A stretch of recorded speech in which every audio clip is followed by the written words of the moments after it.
अमृत का अनेकों पुराणों में, ग्रंथों में, शास्त्रों में वर्णन है। अनेकों महापुरुषों के मुख से हम सुनते चले आ रहे हैं कि अमृत पान करने वाला व्यक्ति अमर हो जाता है, उसको कभी मृत्यु नहीं आती। सुनते चले आ रहे हैं, परंतु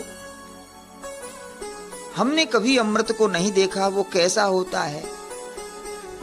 हमने कभी अमृत पीकर किसी को अमर होते हुए नहीं देखा। हमको ये पता नहीं कि वो मिलता कहां है, हमने नहीं देखा। तो इसका मतलब ये नहीं है कि शास्त्र झूठ बोल रहे हैं, हमारे महापुरुष झूठ बोल रहे हैं। अमर करने वाला कोई अमृत नहीं है, परंतु शास्त्र को समझने के लिए हमें किसी समर्थ सद्गुरु की, आचार्य की, महापुरुष की आवश्यकता होती है। कोई समर्थ महापुरुष ही हमें शास्त्र का मर्म समझा सकता है। हमारे भारत में एक महान संत हुए दरिया साहेब।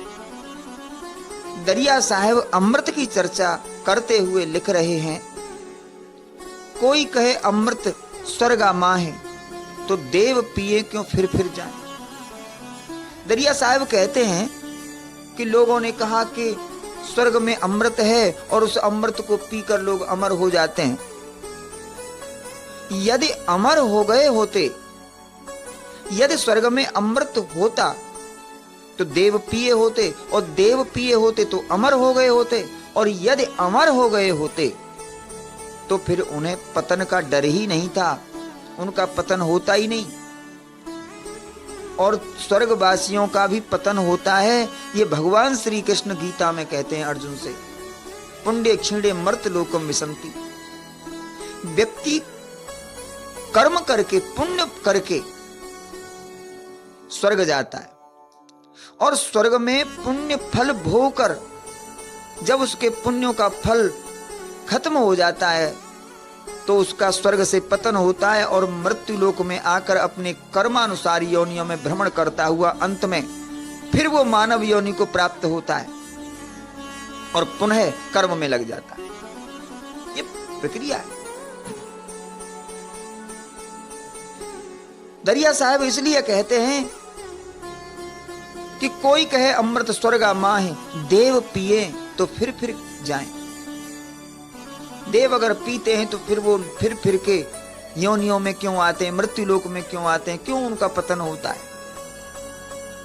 इसलिए स्वर्ग में भी अमृत नहीं है जो अमरता प्रदान कर दे। आगे दरिया साहब कहते हैं, कोई कहे अमृत चंद्र में वास, तो घटे बढ़े क्यों हो विनाश।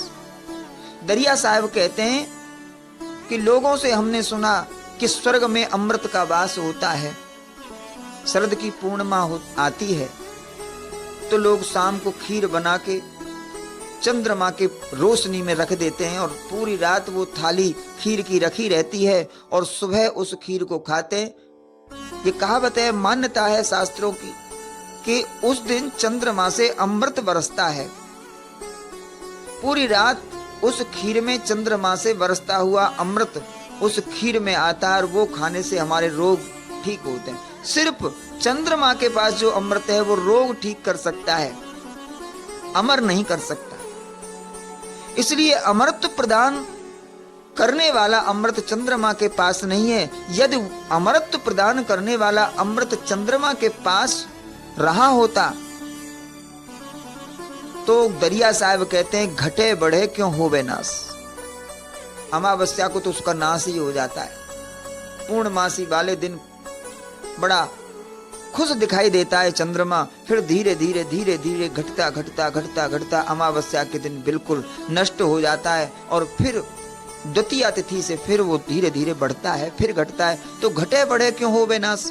यदि अमृत होता चंद्रमा के पास तो ये घटने बढ़ने की प्रक्रिया उसके पास नहीं होती, वो स्थिर होता। आगे दरिया साहब कहते हैं, कोई कहे अमृत सागर माही, तो बढ़वा नल क्यों सोख है ताही। दरिया साहब ने कहा, किसी ने हमसे कहा कि अमृत समुद्र में रहता है। यदि समुद्र में अमृत होता तो बड़वा नल के प्रकोप से समुद्र में ज्वार भाटा आते हैं, वो तिल मिलाने लगता है। ऐसा नहीं होता, वो स्थिर रहता, उसको किसी का भय नहीं होता, निर्भय हो जाता। इसका मतलब समुद्र में भी अमृत नहीं है, वो अमृत नहीं है जिससे अमरता प्रदान हो जाए। अमरता प्रदान करने वाला अमृत क्या है? दरिया साहब कहते हैं कि अमृत है बातों का बात। संसार में अमृत जैसी कोई वस्तु है ही नहीं, खामखा की कपोल कल्पना है। दरिया साहब कहते हैं अमृत है बातों का बात, अमृत है संतों के पास। जिस अमृत की शास्त्र चर्चा करते हैं, जो अमृत प्रदान कर देता है, वो अमृत संतों के पास है। अमृत है बातों का बात, अमृत है संतों के पास। अमृत तो संतों के पास है, महापुरुषों के पास है। तो वो ऐसा अमृत संतों के पास में है, वो क्या है? तो दरिया साहब ने कहा, अमृत हरि की कथा अनंत, जाकू पी पी अमर भई संत। भगवान श्री हरि की कथा ही अमृत है, और उस भगवान की कथा को पढ़कर, कथा को सुनकर और कथा गाकर, उस श्री हरि का गुणगान करके हमारे संत महापुरुष अमर हो गए। ये मृत्यु को प्राप्त नहीं होते, इसलिए संत कभी मरता नहीं, संत अंतर ध्यान होता है। हमारे जितने भी संत आज हमें उनके जो दर्शन नहीं होते, एक भी संत मृत्यु को प्राप्त नहीं हुआ, सिर्फ अंतर ध्यान हुआ, क्योंकि वो अमर हैं। अब कोई कहे कि भाई कबीरदास, रहीमदास और ये जो संत हुए हैं, तुलसीदास, रविदास आदि, तो इनको तो इनकी मृत्यु हुई थी। मृत्यु एक सामान्य प्राणी की होती है, संत महापुरुषों की मृत्यु नहीं होती। यदि इनकी मृत्यु हुई होती तो आज हम इनको जान नहीं पाते।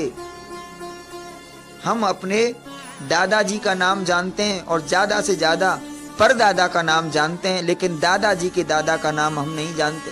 जो 200 साल पहले हमारा पूर्वज हुआ होगा, हम उसका नाम नहीं जानते, परंतु हजारों वर्ष पहले हमारे आदि गुरु शंकराचार्य हुए, 400-500 वर्ष पहले तुलसीदास, उससे पहले रविदास, हमारे पूज्य रामानंदाचार्य, रामानुजाचार्य, स्वामी श्री वल्लभाचार्य आदि, इन महापुरुषों को सब जानते हैं।